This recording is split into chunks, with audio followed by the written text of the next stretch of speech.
Buenos días, 8 de la mañana, día de resaca de ese movimiento de la inflación en Estados Unidos, de esa sacudida, de ese calambrazo de inflación en Estados Unidos, en el que se ha visto de una manera un poco esquizofrénica a ambos lados del Atlántico. Vamos a ver hoy de qué manera también lo va recibiendo aquí en Europa los mercados. Pero todo parece indicar que el mercado ya tenía asumido que la inflación iba a ser elevada y ahora todo parece indicar que el mercado espera, estima que sí hayamos alcanzado el pico de inflación. ¿Por qué? Veíamos cómo en junio la primera quincena fue muy mala en cuanto a inflación. Ahora lo que se percibe es que la inflación se ha contenido en la primera quincena, o se está conteniendo en la primera quincena de julio, por lo que el mercado entendía una cuestión fundamental, y era cómo se podía haber alcanzado el pico en el último dato de inflación. Eso, el mercado, si lo piensa, es pensar demasiado, viendo cómo el petróleo va dando también sus latigazos. En una mañana en la que estamos muy pendientes de ver las diferencias entre la crisis del 2008 y la crisis que estamos viviendo en el 2022. Hay dos cuestiones clave, diferentes radicalmente entre lo que padecimos en 2008 y lo que ahora se está padeciendo en 2022. Una de ellas, la fundamental de todas, está en el entorno del dólar. El dólar en 2008 vivió su mayor momento de debilidad, ahora vive su mayor momento de fortaleza. Y el segundo motivo, claro, fundamental, está en el sector financiero. Frente a lo que sucedió en 2008, con un movimiento del sector financiero que padeció una de sus mayores crisis de toda la historia, ahora parece que el contagio no ha llegado. Por eso es muy importante ver hoy los resultados de JP Morgan a partir de la 1 de la tarde, hora española, a partir de las 7 de la mañana en Nueva York, donde se va a empezar a analizar hasta qué punto permea en un momento donde los tipos suben hacia el conjunto del sector financiero. Entre hoy y mañana veremos resultados financieros que nos van a dar la visibilidad, no de lo industrial, que vendrá luego, sino de si hay permeabilidad de la recesión, de la crisis, hacia el sector financiero. Hoy es clave mirar eso. Mañana, apúntenlo en la agenda ya, dato de crecimiento en China. Se espera que sea un menos 2%. Vamos a ver cómo sale el dato final mañana con todo el detalle de cómo se ha comportado China en el segundo trimestre. Menos 2%. Puede poner también en jaque parte del crecimiento global. Eso sí, China ya parece que está recuperándose con una fortaleza importante, a pesar de lo que diga Li Keqiang. Vamos a ver cómo va confrontando también el euro ese movimiento de paridad. Vamos a ver primero el dato del euro frente al dólar y ese movimiento que tuvimos ayer en el que se tocó ese 0,99 y a partir de ahí, ayer iba el día de calambrazos. No solo se vivió el calambrazo del dato de inflación en Estados Unidos, ese 9,1%, sino que el euro vivió ese momento complicado. Ha vivido durante toda la noche en el entorno del 1,0022, cerró ayer mirando el 1,003 y ahora parece que el mercado está como una balsita de aceite esperando al lunes, previo a la reunión del Banco Central Europeo. ¿Por dónde pueden ir las tensiones en el entorno de la moneda comunitaria en un momento en el que se vuelve a ver cómo la Fed va a subir los tipos más rápido? Ahora ya la apuesta está en que habrá una subida de 100 puntos básicos, es decir, un 1% de una tacada, un movimiento muy fuerte que no se ha visto en las últimas décadas en la Reserva Federal. Habría que marcharse, sobre todo en la década de los 70, para ver movimientos tan agresivos por parte de la Reserva Federal, y el Banco Central Europeo sigue en esa situación, esa tónica un poco de Alicia en el País de las Maravillas, esperando a ver si viene alguien a arreglar la situación. ¿Cuál es el principal problema? El diferencial de tipos entre una zona y otra, que va a hacer que el dinero vaya antes a Estados Unidos con una mayor revalorización de ese dinero que a Europa, que en el fondo una subida de 0,25 puntos básicos dejaría a los tipos en Europa en el menos 0,25. Inflación, 8 pico por ciento, menos 0,25, volvería a ser una situación paradójica. ¿Por qué? Porque los tipos negativos estarían en el entorno del 8,5, 8,75. Lo negativo de aquí, más la inflación. Histórico también. Euro en el punto de mira, pero parece todo más calmado. Parece que los ataques constantes al euro le han llevado a donde querían, que era ponerle por debajo de la paridad. Lagarde ya sabe que o toma un mensaje mucho más hawkish o la paridad, el camino al 0,98, al 0,97, en este propio mes de julio está a la vuelta de la esquina y ahora ya está en las manos de Lagarde ese mensaje hawkish. Pero el mercado ya le ha ofrecido cuál es la fotografía. Lagarde ya la sabe. Ya no hay ninguna duda. El Banco Central Europeo conoce perfectamente lo que el mercado estima, que es que debe hacer subidas mucho más agresivas, en el entorno del 0,50%, 50 puntos básicos ya en esta. La Fed está siendo mucho más permeable al mensaje del mercado. El Banco Central Europeo no. La consecuencia es esta. Por cierto, sube un poquito el petróleo, dañando todavía más la inflación en Europa. 5 claves del día que pasan hoy, sobre todo por ese dato de inflación que conocimos ayer en Estados Unidos y por cómo se va conformando la presión sobre el petróleo y el gas ruso, clave fundamental para entender la fotografía, y luego entraremos en el tema de la Reserva Federal. JP Morgan cree que el petróleo puede desatar un shock en la economía. Miren, aquí hay dos visiones claras. Una, la del continuo mensaje absolutamente apocalíptico que va lanzando la gran banca patrimonial diciendo viene el caos. Y piensen una cosa, ¿qué es lo que sucedió ayer? En el mercado, en el momento en el que se va a comunicar el dato de inflación, 2:29, subidón del mercado, barre todo por el camino, caída durísima en el mercado y recuperación. Ya lo había anunciado Cava, ya lo había anunciado y avisado José Luis Cava. La primera media hora, mejor ni tocarla. Y fue tal como sucedió.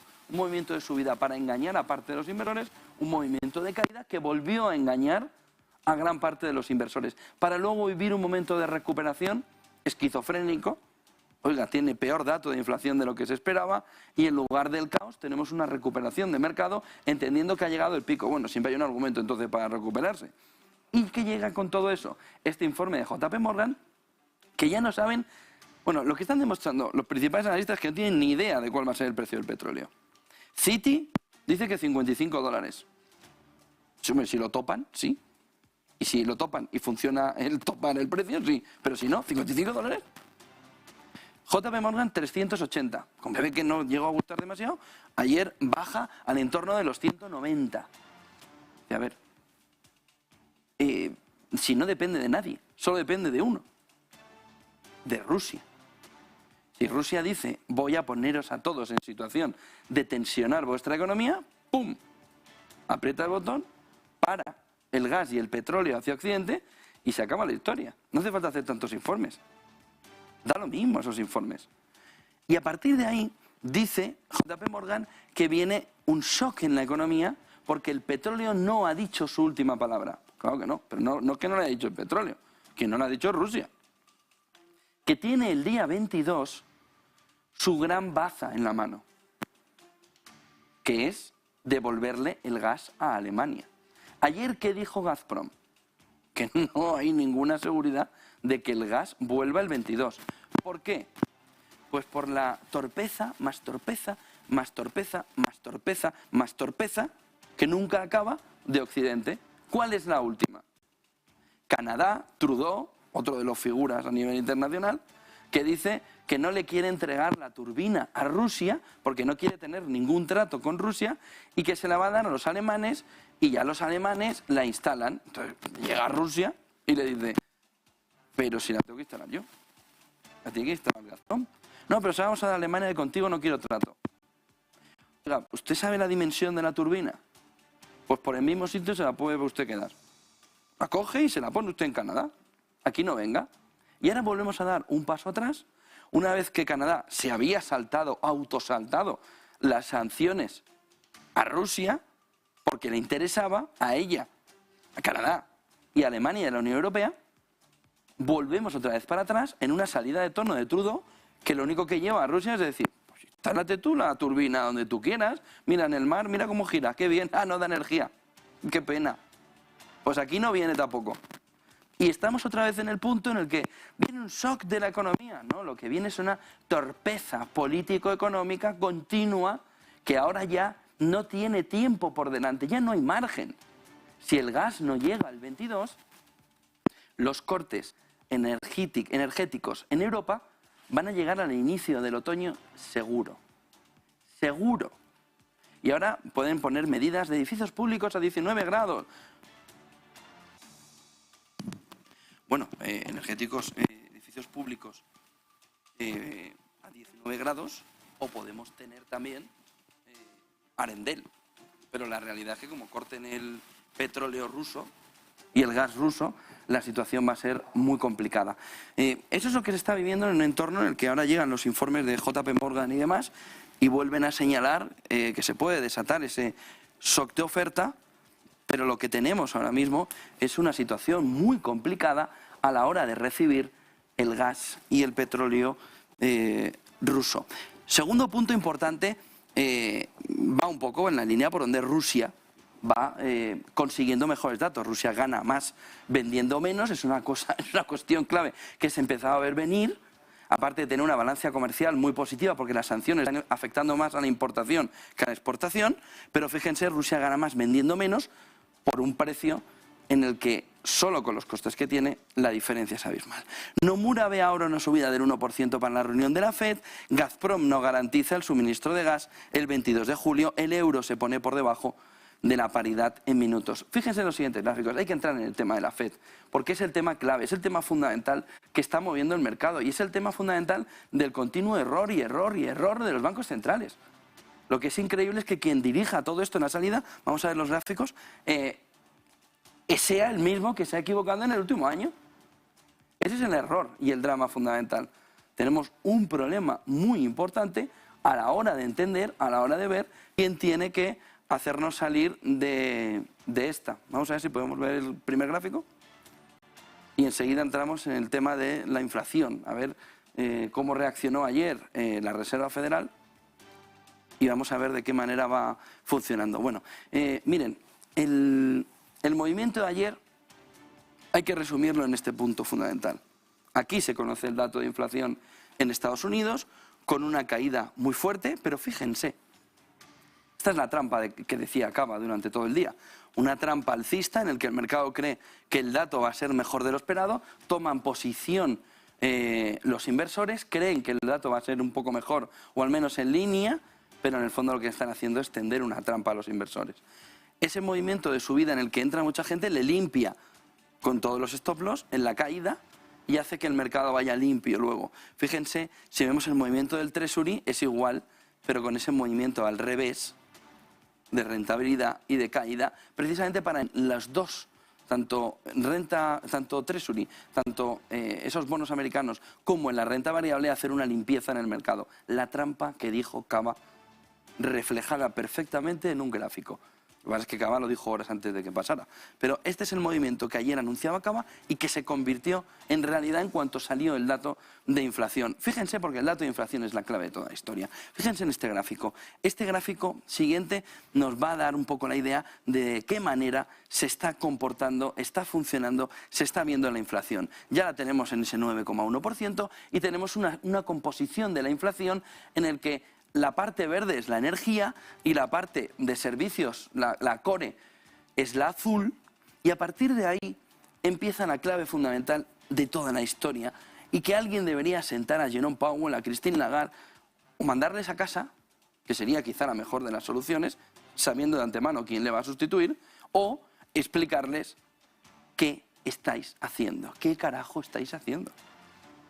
Subida de 100 puntos básicos en la siguiente reunión de la Reserva Federal. Subida de 75 puntos básicos en esta anterior que hemos vivido. ¿Y cuál es el comportamiento de la inflación? Alcista.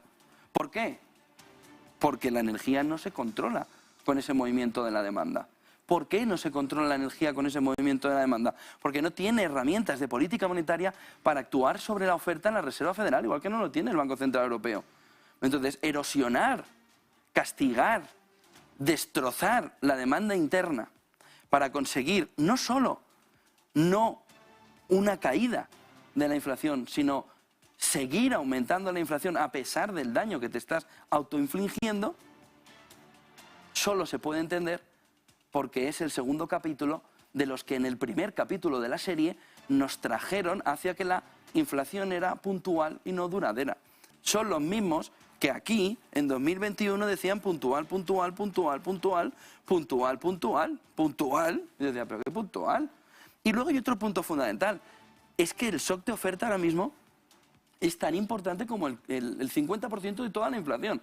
Es más, la energía comportó, en el dato que conocimos ayer, más del 90% del crecimiento de los precios. Da igual lo que haga el consumidor en determinadas áreas, la mayoría de ellas, porque en el fondo el dato de inflación que marca la energía lo marca todo. No es mejor actuar sobre la oferta, no desde la FED, que tiene poco que hacer ante eso, sino desde ¿dónde? Un tope al precio del petróleo. Y eso es lo que el G7, la OTAN, etcétera, etcétera, está planteando, y ayer volvió a transmitir Estados Unidos a través de la Casa Blanca. Hay que poner en marcha el tope al petróleo ruso. Bueno, esa es una opción. La otra, que tiene mucho más sentido, pero para eso los políticos a lo largo de todo el globo tienen que cambiar la mentalidad de que el Estado es un leviatán que se lo come todo, es bajar los impuestos. La clave fundamental en este momento está en una bajada impositiva radical de todo lo que está relacionado con la energía. Y a partir de ahí puedes aplicar racionamiento, puedes hacer lo que consideres, pero habrás bajado los precios de la inflación. Si ahora mismo se fijara, tanto en Estados Unidos como en España, donde en España la inflación es los impuestos sobre el conjunto del litro de gasolina son el 50%. ¿Dónde tienes margen de maniobra para rebajar los precios en la inflación energética? Precisamente en ese dato de la fiscalidad. Algo que no se está haciendo en Estados Unidos, y aquí tiene la consecuencia de su actividad. Fíjense el movimiento verde que ha habido, sobre todo desde mitad del año pasado, finales, septiembre, octubre.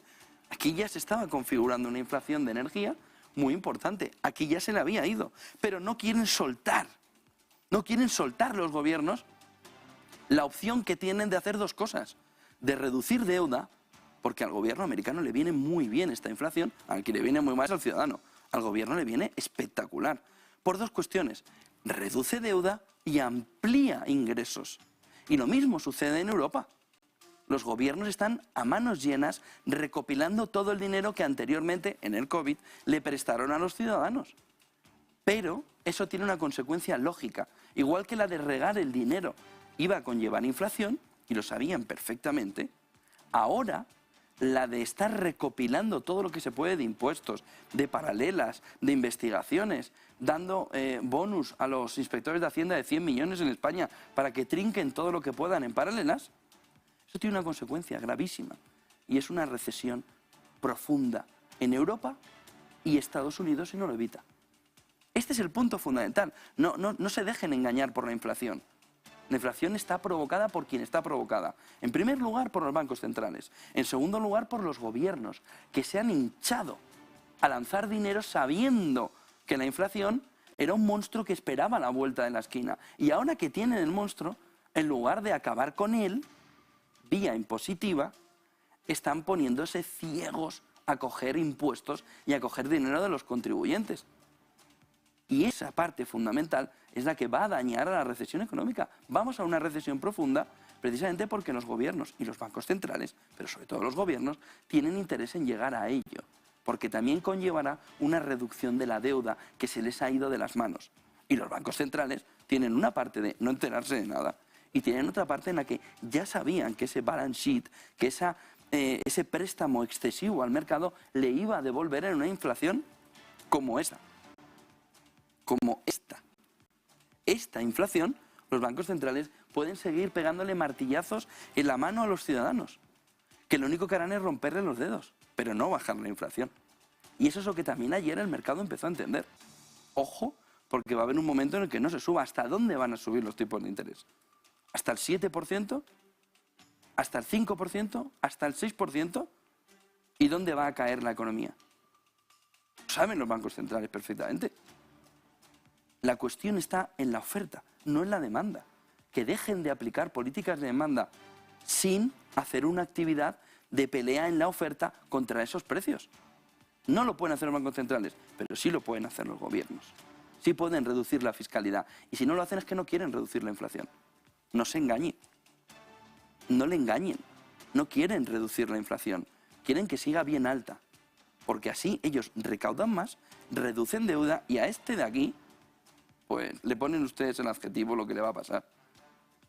Ahí se quede. Por el camino, le da lo mismo. No, venga, una paguita. No, venga, te reduzco un 2% de inflación. ¿Pero cuánto has metido de inflación? El gobierno español tiene en su mano bajar prácticamente el 50% de la inflación actual. Vía impositiva. No, pero es que si reduce los impuestos, entonces este gasta más. No, perdona, aquí el único que gasta es el gobierno. Si trinca a la banca y a las eléctricas, lo único que va a hacer es meter más dinero en el conducto para lo que ellos consideren, en lugar de lo que quiere el ciudadano. Punto fundamental para entender la inflación de ayer. Fíjense en el siguiente gráfico, porque cómo se desgrana esa inflación está muy claro que está alrededor de la energía.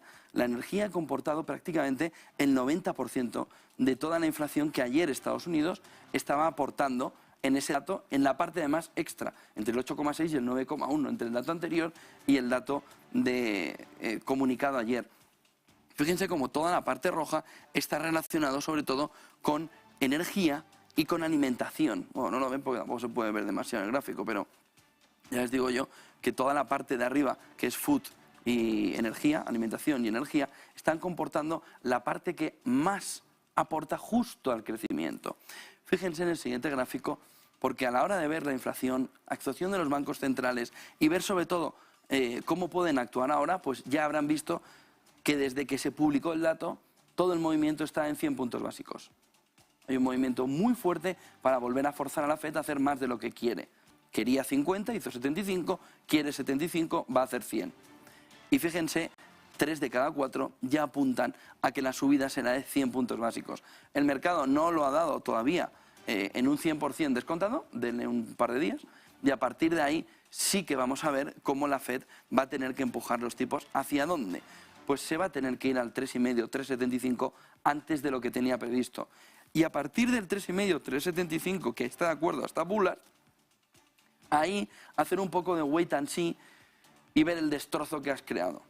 El problema, o la ventaja para la FED, el problema para los ciudadanos, está en que la FED ve que todavía no se ha destruido suficiente empleo como para decir, ojo, ya podemos levantar el pie en el acelerador. Aún así, febrero del año que viene, punto clave en el que se ve que la FED puede empezar a bajarlos. Con lo que se vio ayer no. Con lo que se vio ayer no tiene esa pinta. Fíjense en el siguiente gráfico, porque se puede ver también cómo el barril de petróleo está afectando más a Europa que a Estados Unidos. Fíjense porque este gráfico refleja muy bien todo el tema de las sanciones y sobre todo de la trampa en la que ha caído Europa o en la que Europa se ha querido meter solo, que ya son mayorcitos, nuestros políticos. Miren, Freeport, saben que es una planta en Estados Unidos, que es la principal que lleva el gas natural a Europa a través de España, 15%, se incendia aquí, finales de mayo, principios de junio. Ven que aquí tenemos un comportamiento del precio del gas natural, Estados Unidos y Europa muy parecido, incluso un poquito más alto. El de Estados Unidos, el de Europa un poquito más contenido. En cuanto se conoce que Freeport va a tener que estar en reparación no solo unos días, no solo unas semanas, sino hasta octubre, sucede esto. Estados Unidos mejora el precio que tenía, porque pone toda la maquinaria interna a servir gas natural dentro del propio país. ¿Qué le sucede a Europa? Se dispara el precio una vez que, no piensen en la turbina de Canadá, Freeport sube el precio, Gazprom aquí hace el corte del gas alemán y el precio se termina por disparar. ¿Y qué es lo que tenemos ahora mismo? Si el elemento fundamental es la energía, petróleo y gas natural, pero sobre todo gas natural, tenemos un elemento diferencial que penaliza a Europa frente a Estados Unidos. ¿Por qué? Estados Unidos nos trae el gas a España, 28 buques el último mes, a un precio que ya va más por encima del 40%, por encima del 40% de lo que nos lo vendía Rusia, de lo que nos lo vende Rusia. ¿Qué es lo que sucede? Estados Unidos ha conseguido mantener de cara a midterms el precio del gas natural para intentar contener algo la inflación. la inflación en Europa se va a ir a las nubes. Miren cómo está la de Estados Unidos. El precio del gas natural se dispara hacia arriba una vez que Freeport y luego Gazprom, pero más tarde Gazprom, pone en marcha todo el movimiento de reducir la cantidad de gas que va a Europa, que se convierte en electricidad y que sirve para encender el interruptor. A partir de ahí, lo que tenemos es un diferencial enorme de competitividad vía energética entre Europa y Estados Unidos. Entre Europa y Estados Unidos lo que hay ahora mismo es un diferencial enorme, no solo en materia monetaria, dólar fuerte, euro débil, sino energético, donde Europa está castigada por unos acuerdos con Estados Unidos, donde yo te vendo el gas, pero mira qué precio. Recuerden cuando le decíamos, esto es muy peligroso para Europa, porque va a recibir el gas muchísimo más caro de lo que lo estaba recibiendo con Rusia, y aquí tienen la fotografía final 2 meses después. Estados Unidos con su gas al precio que quiere, y ahí se queden los europeos. Eso sí, se lo vendo yo además, Estados Unidos, con el precio totalmente disparado. Y luego en Europa diciendo que la culpa es de las energéticas y de la culpa es de los bancos. Pedro Sánchez. No majete. Este es el responsable de los precios principalmente. Que habéis cambiado toda la política económica, energética, exterior, incluyendo Argelia, que te da la mitad en el mes de junio, para contentar a Estados Unidos. Barra a quien te ha dicho Estados Unidos que tienes que contentar, que se llama Marruecos. Y a partir de ahí, España, que no era un país dependiente de Estados Unidos, ni lo es, no lo es el segundo proveedor, majete, la que has liado. Y ahora ponte a buscar chivos expiatorios, que sale fenomenal y suele funcionar muy bien con toda la maquinaria comunicativa para ir contra, en este caso, banca y eléctricas. Bueno, la banca porque pasaba por allí. Y porque como sabes que los tipos de interés van a subir, han dicho, ¿y a quién le podemos pillar a ese? Pero este es el problema fundamental. El problema fundamental es que hay alguien que se está forrando con la situación de necesidad de Europa. Y se llama Estados Unidos. Energéticamente. Es un negocio para ellos. Pero fenomenal. Pero los europeos tienen que saber que ese negocio para Estados Unidos va en detrimento del nivel de vida, de la calidad de vida, del poder adquisitivo, etcétera, etcétera. Este gráfico refleja 2 meses después exactamente lo que les comentábamos al inicio de la guerra de Ucrania. Europa va a pagar muy cara la energía si la trae de Estados Unidos. Por una cuestión lógica. ¿Pero cómo viene la energía? ¿En oleoductos? No. No. Viene en barcos. Y el barco es mucho más barato, que te lo crees tú. El barco es un 40% más caro. Y además, qué casualidad, Freeport incendiado, justo en el momento en el que Europa recibía incluso el gas de Estados Unidos más barato que los propios estadounidenses. Se acabó la historia. Ahora no lo pagáis a pagar, pero bien. Además ahora que no tenéis alternativa. Este gap, este agujero, este boquete, esta diferencia entre Estados Unidos y Europa a la hora de pagar el gas va a dejar a Europa en el furgón de cola, sí o sí, en los próximos meses. No hay industria que aguante un diferencial como este. No hay país que aguante un diferencial como este. Y luego le echamos la culpa a las eléctricas, le echamos la culpa a los bancos, le echamos la culpa a quien quieran. Pero quien ha cambiado toda la política exterior para plegarse a lo que quiera Estados Unidos, llámese Marruecos o llámese que traemos el gas norteamericano, es Europa. Y en concreto aquí en España, el gobierno, que ha preferido hacerse americano a más no poder, aun sabiendo que esta iba a ser la consecuencia. Pues aquí la tenemos. ¡Hala! A disfrutarla. Disfruten lo votado. Entre comillas. Esto es un problemón para la industria europea. Fíjense en el siguiente gráfico. Porque si la inflación va siendo un problema, si las subidas de tipos de interés van siendo un problema, ayer Canadá dijo 100 puntos básicos de una tacada. Vamos, 100 puntos básicos y empezar a contener. ¿Por qué? Pues porque los bancos centrales están ahora mismo metidos en una ratonera en la que no saben de qué manera salir. Y lo único que saben es, oiga, ponga la mano, martillazo. Es que todavía tiene ahí el dedo medio blanco. ¡Pum! otro. Ah, ya está moradito. Espérate, ponlo otra vez. ¡Pum! Ya no lo notas, ¿no? No. Pues venga, ya verás cómo baja la inflación. Llega ayer a Estados Unidos y dice 9,1. Dice, pero si tiene el dedo morado. Venga, sigue. Hasta que lo revientes. Y ese es el camino en el que estamos. Ayer el movimiento del Banco de Canadá pues va en la línea de la política que va haciendo Canadá, que es, ¿qué dice Estados Unidos? 100, pues venga, 120, pues le faltó eso ayer, 100. Vamos a ver el siguiente gráfico y entramos también en las previsiones que se han lanzado sobre Europa, que alertan un poco el movimiento. Más subidas y más perspectiva de inflation expectation con subida de tipos de interés y subsiguientes recortes de tipos a partir de febrero. Fíjense ahí en la parte verde cómo hay una subida muy fuerte para luego una bajada también llamativa. La subida segura. Esto es como quien dice en la empresa. Los ingresos, ni idea. Los gastos, niquelaos. Pues las subidas, niqueladas. Los descensos de tipos de interés, ya veremos. Ya veremos. Fíjense en el siguiente gráfico. Producto Interior Bruto de la zona euro. Gráficos de Bloomberg, en el que se ha mirado ya el forecast con un decrecimiento del crecimiento, con un decrecimiento de la economía europea de un 0,1 este año, sobre la última previsión.